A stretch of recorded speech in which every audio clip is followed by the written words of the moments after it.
जय श्री राधे। पूज्य श्री सद्गुरुदेव भगवान के चरणों में प्रणाम।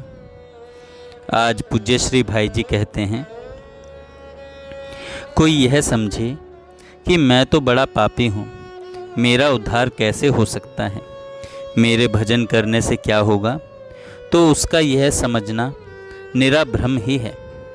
किसी पर्वत कंदरा का अंतरम प्रदेश लाखों वर्षों से चाहे जितने घने अंधकार में आवृत क्यों न हो, किसी प्रकार सूर्य का प्रकाश वहाँ पहुँचने पर वह अंधेरा क्या यह कहकर वहाँ स्थिर रह सकता है कि मैं अनंत वर्षों से यहाँ डेरा डाले बैठा हूँ, इसलिए कुछ समय बाद पीछे हटूँगा।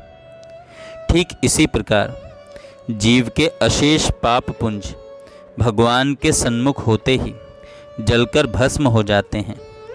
भगवान कहते हैं, सन्मुख होए जीव मोह जब ही, जन्म कोटि अघ नास ही तब ही।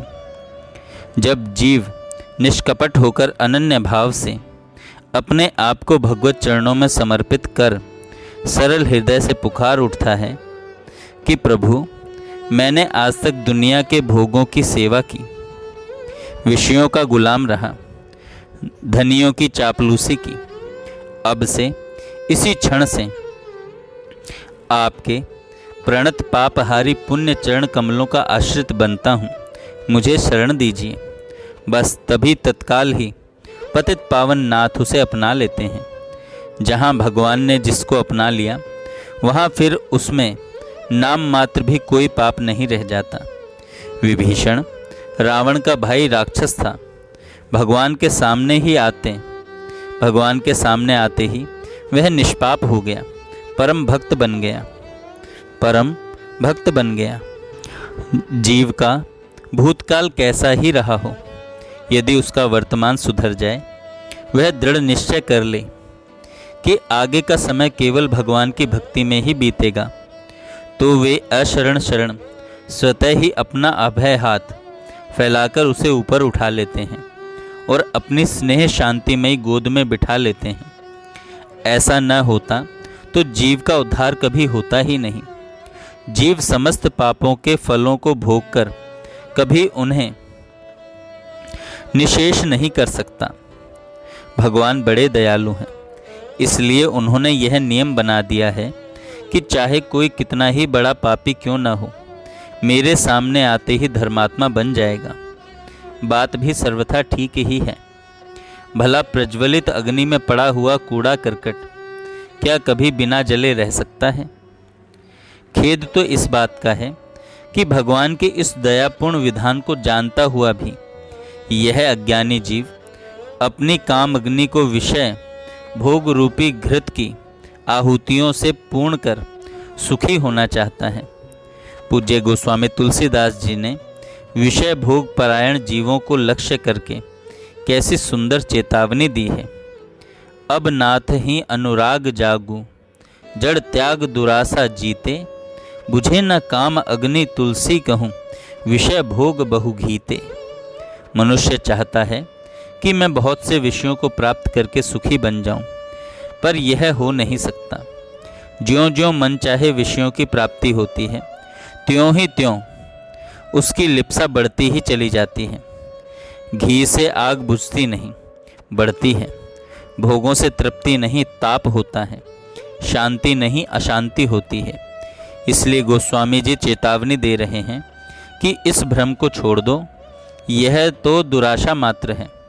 इसे छोड़कर अमृतोपम भगवत प्रेम को प्राप्त करो। इसे छोड़कर अमृत रूपी भगवत प्रेम को प्राप्त करो। यदि तुम विषयों को न भी छोड़ना चाहोगे तो ये अंत में जबरदस्ती छूटेंगे। इससे अच्छा है कि पहले से ही तुम इनकी आसक्ति छोड़कर भगवान के चरण कमलों के अनुरागी भ्रमर बन जाओ। वास्तव में मनुष्य जीवन का परम उद्देश्य भगवान के चरण अरविंदों का अनुराग प्राप्त करना ही है, परंतु यह तभी हो सकता है जब जीव परमात्मा को अपना एकमात्र आश्रय बनाकर सब प्रकार से आत्मसमर्पण कर दे। और यह वस्तुतः बहुत कठिन बात नहीं है, बल्कि भगवान की कृपा के बल से बहुत ही सहज है। जो लोग ऐसा मानते हैं कि हमारे भाग्य में भगवत प्राप्ति लिखी ही नहीं, हमारे वैसे संस्कार ही नहीं हैं। वे वास्तव में बड़ी भूल करते हैं।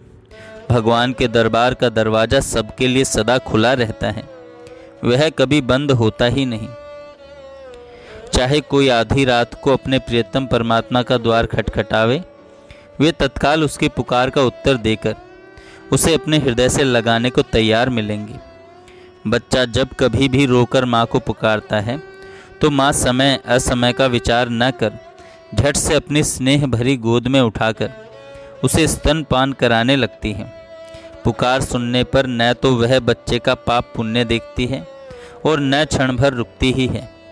उस समय वह स्नेह कातरा जननी केवल दोनों हाथ बढ़ाकर बच्चे को ऊपर उठाना और पुचकारना ही जानती है। फिर भला भगवान तो सारी माताओं की माता, स्नेह के सागर हैं। माँ तो किसी समय शायद दूर रहने के कारण न भी सुने अथवा किसी दूसरे काम में लगी हो तो उसे पूरा करके भी आवे, पर भगवान में ये दोनों बातें नहीं हैं। वे कहीं दूर नहीं हैं, सदा सर्वत्र वर्तमान हैं। वे तो मंदिर में, मूर्ति में, बाहर भीतर सर्वत्र समभाव से सदा सर्वदा रम रहे हैं, पूर्ण हो रहे हैं। वे सर्वशक्ति संपन्न हैं। एक काम को करते हुए दूसरे को न कर सकें, ऐसी कठिनाई का उनके लिए प्रश्न ही नहीं है। वे एक समय में असंख्य स्थानों में प्रकट होकर असंख्य काम कर सकते हैं और ऐसा करते हुए भी वे सर्वत्र ही रहते हैं।